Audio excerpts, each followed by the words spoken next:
Fossil fuels provide energy for production and transportation of virtually every product we own or consume. And many of those products are actually made from petroleum. To get an idea of how deeply embedded fossil fuels are in our everyday products, let's take the example of a nylon shirt. Nylon itself is made from crude oil. An enormous amount of energy is used throughout the process of creating the shirt, almost all of it fossil fuel energy. First, the crude oil is extracted from the ground. Then it is shipped to a refinery where it is distilled into chemicals that make nylon. The polymers are shipped to a factory to create the nylon thread. The thread is then shipped overseas where, using machinery and labor, the shirt is made. Then it is shipped back to North America and trucked to a store. The consumer drives a car to the store, buys the shirt, and drives back home. The shirt is not only made of oil, it's awash in oil. A similar trail of energy use can be followed for nearly every product we consume. But nowhere are fossil fuels more critical to humanity than in the production of food.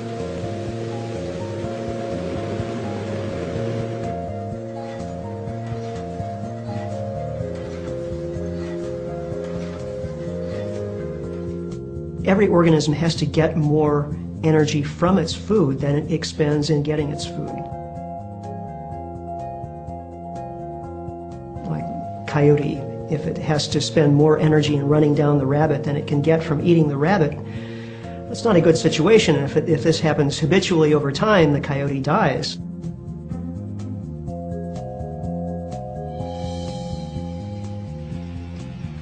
We human beings have been able to get around that constraint through the use of fossil fuels.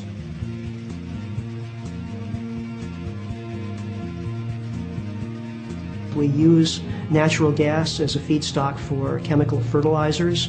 We use oil to make chemical pesticides and herbicides. And then we transport foods ever further distances.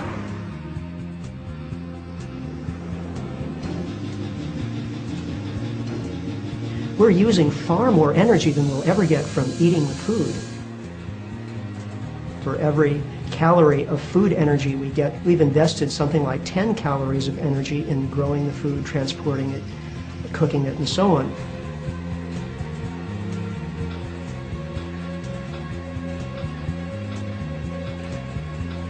For any other organism, this would spell extinction.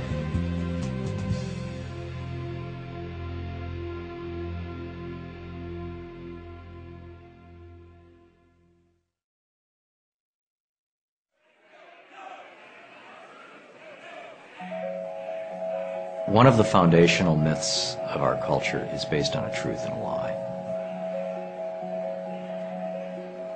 The truth is that if you are naked and hungry and outdoors and it's cold and raining, you're unhappy. I think we can all agree on that. And if somebody brings you in and gives you clothing and sets you next to a fire and gives you a big bowl of soup, you go from being unhappy to happy real quickly.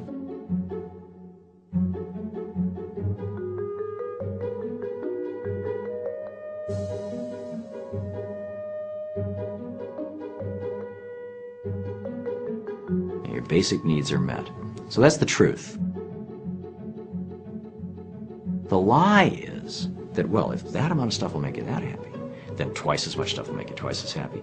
10 times as much stuff will make you 10 times as happy. 100 times as much stuff will make you 100. 1,000 times as much. 1,000,000 times as much. And Bill Gates lives in a state of perpetual bliss. That's the lie.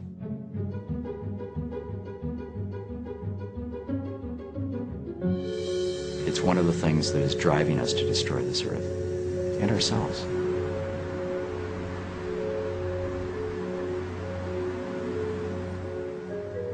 Well, there's actually been polling over many decades and happiness levels of various populations. If you look at the polls today as opposed to the polls in the 1950s, Americans are just about as happy on average as they were 50 years ago. And yet consumption levels have tripled during that period.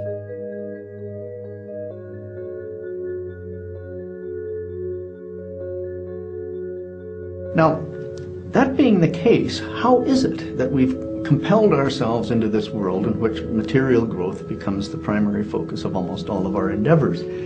And what we find is that, in many respects, the power of this myth, again, overrides all the data that suggests we've far exceeded the level of consumption required for a sense of personal well-being.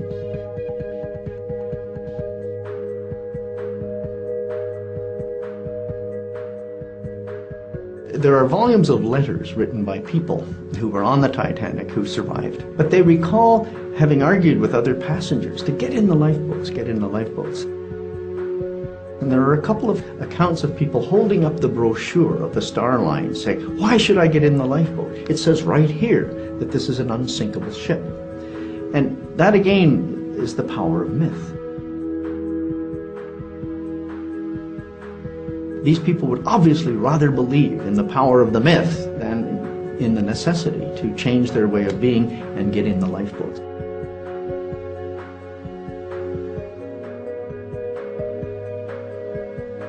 Well, look, we're all looking for lifeboats now, and we should be encouraging each other to get in those lifeboats. Abandon the myth. If we keep behaving this way, the ship will go down.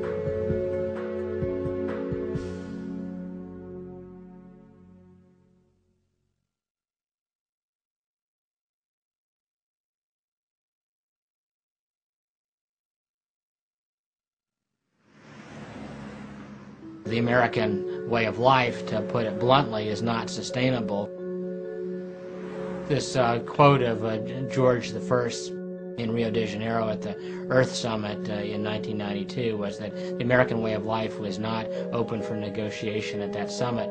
And at the same time, he was very prominently sort of speeding around in his speedboat off of Maine, and that sort of epitomizing the American way of life.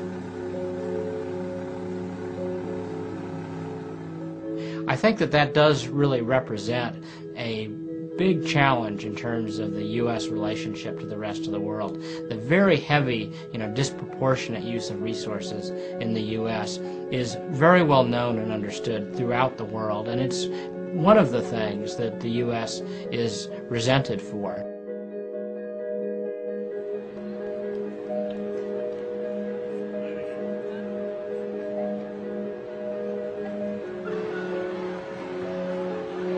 When I hear our leaders tell us that the American way of life is non-negotiable, the first response that comes to my mind is, well, yeah, maybe, but, beyond a certain point, nature doesn't negotiate.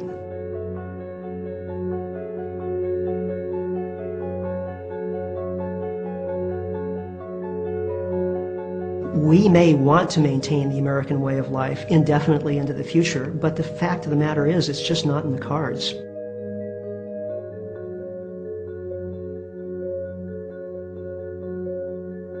The world does not have the resource base to enable us to maintain this way of life.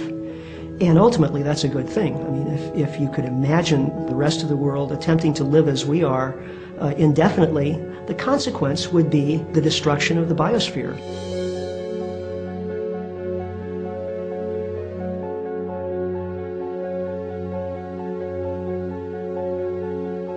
We roughly consume twice as much of almost everything as the Europeans do. The Europeans, of course, have a standard of living that is very, very close to ours. So that's a very striking difference.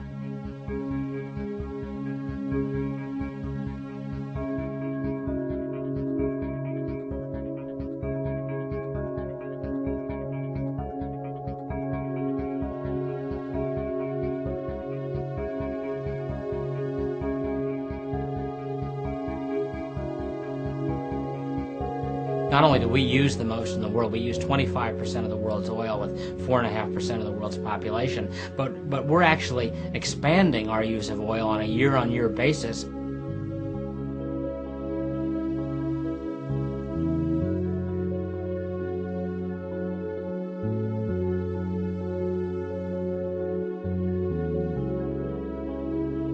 So the current reality is that the U.S. is profligate, wasting oil, setting a bad example.